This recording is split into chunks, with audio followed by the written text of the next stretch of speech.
Bonjour à tous. Bonjour à tous. Alors, pour cette troisième vidéo sur le sujet donc, des enfants et des adultes indigos, on voulait vous parler de ce que nous on a regroupé sous le thème de l'écoute de soi, de ses besoins et de ses ressentis. Voilà, ça va regrouper plusieurs aspects des enfants et adultes indigos. Et du coup, ça va nous permettre de vous apporter des clés par rapport à ça. Alors, un des premiers aspects qu'on retrouve chez les enfants et adultes du coup indigos, c'est vraiment un besoin presque parfois incontrôlable de changer le monde, avec le sentiment d'être investi d'une véritable mission. Alors changer le monde, on l'a vu dans la dernière vidéo, qu'on était parfois un petit peu en incompréhension avec le monde dans lequel on était, et donc du coup on peut avoir cette envie là de changer et de sentir de se sentir investi d'une véritable mission. Je ne sais pas si c'est votre cas, moi je me rappelle que quand j'étais enfant, et je voulais être comédienne ou commissaire de police. Alors vous voyez, c'est deux choses un peu différentes, mais en vrai, le métier de comédien pour moi c'était une manière de pouvoir investir un rôle, de pouvoir être aussi pleinement moi du coup au travers des rôles, de pouvoir laisser parler complètement ma sensibilité qui était toujours dans ma petite boîte, donc voilà, j'avais vraiment ce truc que je sentais de me dire mais si je suis sous les projecteurs et si je suis vue comme ça, je pourrais aussi faire passer un message. Et donc j'étais vraiment investie de quelque chose comme ça. Et puis commissaire de police, alors tout autre chose, mais parce que là c'était plutôt pour répondre à mon besoin de justicier, quoi, mon besoin de sauver le monde. Un peu, quand j'étais petite là, j'étais fan des drôles de dames. Je regardais Julie Lescaut, je me disais wow, moi aussi là je vais être commissaire de police et tout, je vais aller donc voilà, j'avais vraiment cette sensation de sentir qu'à l'intérieur de moi il y avait quelque chose qui avait besoin de vivre. J'ai toujours appelé ça une étincelle, mais je sentais toujours, je disais ça de cette manière-là, je suis pas venue sur Terre pour rien, je suis pas là pour rien.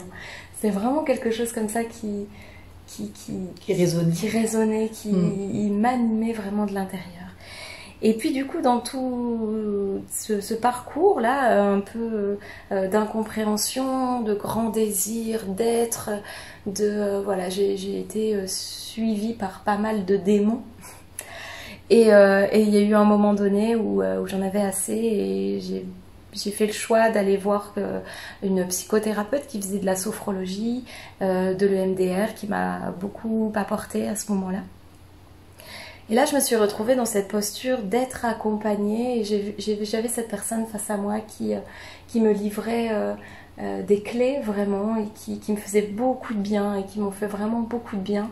Et je me disais, mais en vérité, c'est ça que je ressens, c'est ça que je veux faire. C'est être là, à côté des personnes pour les accompagner. J'ai senti à l'intérieur que l'étincelle vraiment s'animait encore plus. Et aujourd'hui, avec toi, avec les Hameçaux, du coup, je sens vraiment qu'on est au cœur, enfin que moi je suis au cœur de ma mission d'âme.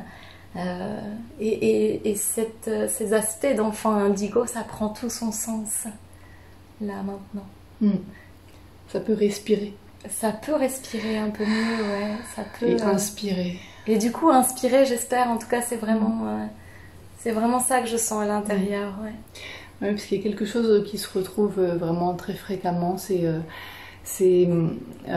cette difficulté à se satisfaire d'une vie dite classique. Voilà, pour les personnes indigos, ça c'est vraiment difficile de rester dans un carcan, un modèle. Et il y a un moment où ça a besoin d'exulter, de trouver sa voie et de savoir qui l'on est véritablement à l'intérieur pour être en alignement tout simplement avec sa vie, sa mission de vie, avec son âme. Et voilà, et donc moi aussi j'ai toujours eu cette sensation là d'avoir une mission. Mais une mission, alors je partais dans des trucs vraiment, j'étais un peu bizarre quand j'étais enfant, mais plus maintenant. Mais donc ouais, j'avais vraiment des idées de mission complètement ahurissantes, où je me disais que j'allais inventer quelque chose d'ingénieux et de complètement inconnu, qui allait révolutionner le monde et le changer complètement. Et...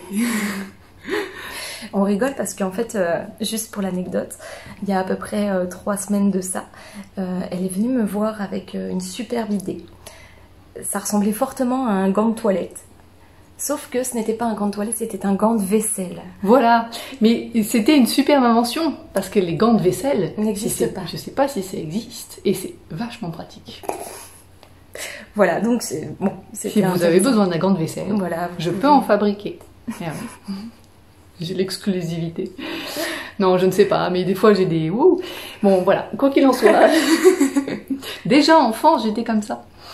Et donc c'est vrai que rapidement, donc quand je commençais à chercher mais qui je vais être, alors du coup bon, je ne savais pas, j'ai eu mon bac scientifique, super, bon ok, on m'a dit il faut aller à la fac de bio, je suis allée en fac de bio et du coup je me suis spécialisée dans les petits cailloux en géologie parce que j'adore les cailloux et que c'était pendant longtemps mes seuls amis.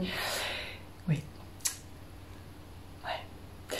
Mais et puis là, j'ai découvert toutes les formations qu'il y avait. En fait, il y a des personnes autour de moi qui se réorientaient et qui allaient vers les métiers d'infirmière, des choses comme ça. Et je me dis, mais c'est vrai qu'il y a tout ce milieu de la santé. Et là, on peut accompagner les gens.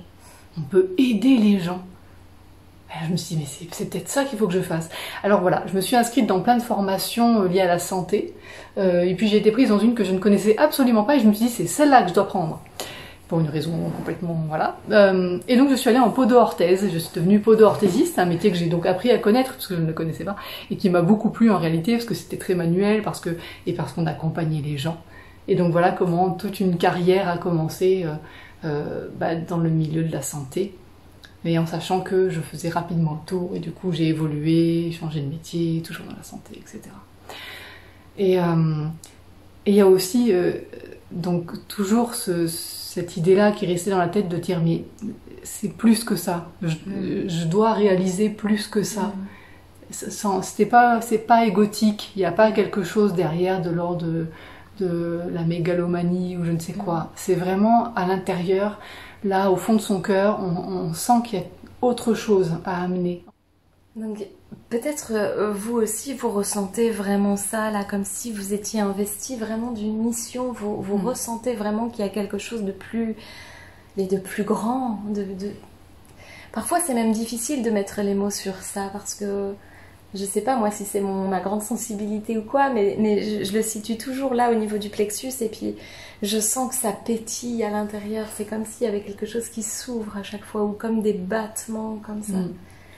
Ça, c'est un aspect vraiment des enfants et des adultes indigos de sentir ça. Ouais. Il y a un autre aspect aussi des enfants et des adultes indigos, c'est un besoin d'être seul et un besoin d'être connecté et à la fois à soi et à la fois à la source. Voilà, je ne sais pas si ça aussi vous ressentez ça. Moi, je sais que quand j'étais enfant, mais j'aimais assez la solitude. J'aimais bien être toute seule. J'aimais bien passer du temps pour moi. Et en même temps, il y avait tellement le regard extérieur qui disait que c'était pas normal ou que c'était bizarre ou quoi, que j'ai longtemps cru que j'étais un peu associable, ou que j'étais pas faite pour être dans un groupe, que je n'arrivais pas à me mêler à la société. Voilà, j'étais une petite fille, je jouais toute seule, je faisais mes histoires avec mes poupées, et puis mes petites voitures, ou je ne sais quoi encore. Et puis ado, je suis restée aussi très très souvent enfermée un peu dans ma chambre à créer un peu mon monde. Alors j'étais toujours dans ces incompréhensions de mais qu'est-ce que je fais là, mais voilà, je restais vraiment, j'avais vraiment ce besoin d'être seule pour me retrouver, pour me recentrer, pour répondre à la multitude de questions que je me posais. Et puis là, c'est parfois aussi assez difficile parce que souvent, Enfin, il peut arriver que l'extérieur nous renvoie des messages comme mais enfin t'es toute seule, tu vois bien, t'as pas d'amis, mais t'es inapte au bonheur, si tu continues comme ça, tu vas être malheureuse toute ta vie. Ça, c'est des phrases un petit peu récurrentes que moi j'ai entendues. Et j'étais entourée d'amis qui avaient beaucoup d'amis autour, notamment une amie à laquelle je pense, qui était toujours entourée de plein de monde, de plein d'amis. Et les messages qui me venaient de l'extérieur aussi, c'était mais enfin, prends sur toi, fais un effort quand même, quoi. Toi aussi, va vers les autres pour te faire des amis. Et ça me parlait pas du tout. Et je me disais mais non, mais moi j'ai juste un besoin d'être connectée à de l'authentique. Donc voilà, ce besoin d'être seule et d'être connectée à moi, de ressentir mes émotions, qu'est-ce qui vibre là, qu'est-ce qui est en train de vibrer. Et dans cette connexion, j'ai pleuré beaucoup. Mais en me disant, en sentant que c'était bien. Ça me faisait du bien, j'étais pas triste. Alors j'ai eu aussi l'étiquette de « mais tu pleures, t'es dépressive, ça va pas du tout ». Mais en fait non, j'étais juste en train de vivre mes émotions, quoi. Ouais. Et puis tu es vraiment très sensible. Oui, alors moi je suis très sensible. Ça a besoin de sortir comme ça. Donc, pour ma part, le besoin d'être seule. Alors, évidemment, je l'ai a priori beaucoup présenté de 0 à 8 ans, hein, puisque j'ai été catégorisée dans la petite case trouble autistique. Donc, par la suite, j'ai réussi à donner le change. C'est-à-dire que j'observais beaucoup. J'étais beaucoup dans l'observation pour essayer de comprendre comment ils faisaient les autres, pourquoi ils faisaient ça, et du coup d'essayer d'un peu de reproduire, mais sans vraiment comprendre. Bon. Et puis du coup j'ai donné le change en ayant un peu des amis, mais c'était vraiment à la condition que je puisse m'isoler de manière assez régulière. Donc c'était vraiment ok des amis, voilà, même et plutôt, mais en fait pour être honnête plutôt superficiel entre guillemets. Voilà, je pouvais pas dévoiler complètement tout ce que j'étais, tout ce que je vivais, tout ce que je voyais, tout ce que je sentais. Donc je parlais pas de ma relation avec le minéral, avec les pierres, à quel point je parlais avec mes pierres. Ou de ce que je pouvais voir, des lumières, des sorties de corps que je faisais quasiment toutes les nuits de 0 à 8 ans, enfin, et donc, ou même des expériences quand j'étais adolescente de sorties de corps aussi. Donc ça, c'est vraiment des choses dont je n'ai jamais parlé. Donc je parlais de moi, mais pas trop. Du coup, ça me permettait de garder un certain dosage, on va dire, et hop, de disparaître quand je voulais. C'est marrant que tu dises ça parce que tu vois, je retrouve encore vraiment nos deux aspects entre le coquelicot là qui a fait sa plante, enfin la plante sauvage qui voilà, et puis moi toujours la plante dans son pot là qui est toujours très enfermée et du coup pour moi j'arrivais même pas à aller m'amuser dans la superficialité, dans le superficiel, superficialité, je sais pas si mais dans le superficiel, c'était pas possible pour moi. Du coup, j'avais un tempérament, moi, plutôt l'étiquette de la fille vraiment... introvertie. Très introvertie, très réservée, parce que c'était juste impossible de me poser quelque part et après de m'en extraire. Et du coup, c'est super intéressant toujours de voir que toi et moi, comment est-ce qu'on vivait les choses. Moi, c'était plutôt le versant inverse, quoi. C'était plutôt... on va faire une soirée et il faut inviter Sophie, quoi. Mais toi, c'est toujours plutôt le côté vraiment yang, tu vois, et toujours dans l'action, dans quelque chose d'extérieur, dans quelque chose. Et moi, c'est tout l'inverse de tout ce qui est dedans, quoi, tout ce qui est introverti. C'est souvent ce qui nous caractérise et ce qui fait la complémentarité aussi. C'est qu'il y a souvent cet aspect-là qui se retrouve avec Anso qui du coup est vraiment dans l'aspect yin. Une grande introversion, beaucoup de choses qui se passent à l'intérieur, sous silence. Il y a quelque chose de très intériorisé. Alors que moi, c'est toujours tourné vers l'extérieur. Et l'intérieur, je le cache. Ça, c'est quelque chose qui tac. Et donc, donc c'est vraiment intéressant. Mais du coup, c'est vrai que ça crée aussi des défis de vie dans l'image et l'étiquette que les personnes autour ont besoin de mettre parce que ça vient les confronter à des fonctionnements qu'elles ne comprennent pas, où ça peut aussi les blesser, tout simplement. Il faut aussi être OK avec ça.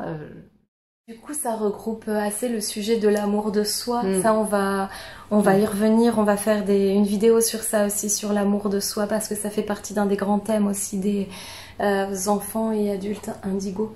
Donc, on va revenir sur ça. Mais c'est vrai que la communication, l'accueil de qui on est, la compréhension de qui on est, l'accueil de ça, et puis de dire, moi je suis comme ça, et effectivement ça veut pas dire que je t'aime pas, ça veut pas dire que j'ai pas envie d'être avec toi, c'est juste que là maintenant, si on a envie de continuer à vivre des beaux moments, eh bien moi j'ai besoin de ce temps-là. C'est vraiment d'être à l'écoute de ses besoins, et ça c'est vraiment une clé essentielle, une clé importante. Là aussi, on va proposer un atelier qui sera possiblement sur un format de 2 heures où on viendra, on entrera un peu plus dans le détail de tout ça.